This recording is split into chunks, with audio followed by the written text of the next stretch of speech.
مولا رضا نے تجھ کو معصومہ کہا ہے، مولا رضا نے تجھ کو معصومہ کہا ہے، تطہیر کی آیت تیرے چہرے کی حیا ہے، تطہیر کی آیت تیرے چہرے کی حیا ہے، تو میرا مدینہ ہے میری کرب و بلا ہے، تو میرا مدینہ ہے میری کرب و بلا ہے، جنت تیری دہلیز پہ آنے کا صدا ہے، جنت تیری دہلیز پہ آنے کا صدا ہے، یا فاطمہ کم ہمیں روزے پہ بلاؤ، یا فاطمہ کم ہمیں روزے پہ بلاؤ، شیعت پہ کڑا وقت ہے ظلمت سے بچاؤ۔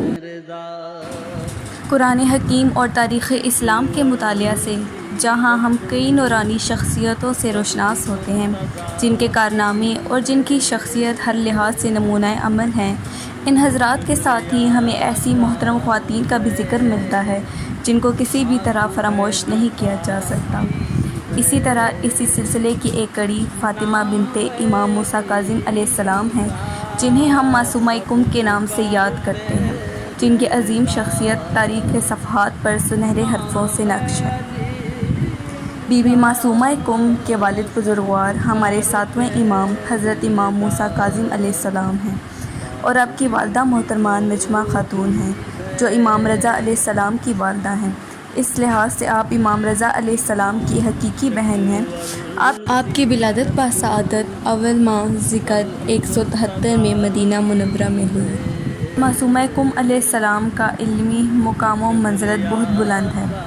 حضرت آیت اللہ ناصر شیرازی نے کریم اہل بیت علیہ السلام کی شان و منزلت کو بیان کرتے ہوئے فرمایا، حضرت معصومہ علیہ السلام کا مقام و مرتبہ علمی لحاظ سے بہت بڑا تھا۔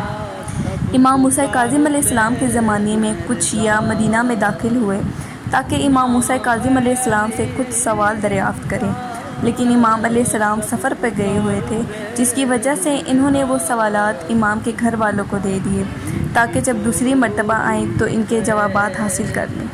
پھر جب اپنے وطن واپس جانے لگے تو خدا حافظی کے لیے امام موسیٰ کاظم علیہ السلام کے گھر پر پہنچے۔ حضرت فاطمہ معصومہ کم علیہ السلام نے ان کے سوالوں کے جوابات لکھ کر ان کو دے دیے۔ وہ لوگ خوشی خوشی اپنے گھر کی طرف جا رہے تھے۔ اتفاقی طور پر انہوں نے راستے میں امام موسیٰ کاظم علیہ السلام سے ملاقات کی اور امام موسیٰ کاظم علیہ السلام کو پورا واقعہ سنایا۔ امام موسیٰ کاظم علیہ السلام نے ان جوابات کا مطالعہ کیا۔ حضرت معصومہ کم علیہ السلام کے تمام جوابات صحیح تھے۔ امام موسیٰ کاظم علیہ السلام نے 3 مرتبہ فرمایا، فداھا ابوھا، اس کا باپ اس پر قربان ہو جائے۔ اگرچہ اس وقت حضرت معصومہ کم علیہ السلام کی عمر بہت کم تھی، یہ بات آپ علیہ السلام کی عظمت اور علم و معرفت کو اچھی طرح بیان کر رہی ہے۔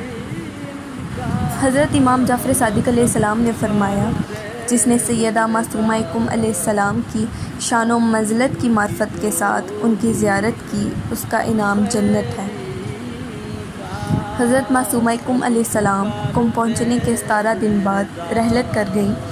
اس مدت میں آپ علیہ السلام اللہ تعالیٰ سے راز و نیاز میں مصروف رہیں۔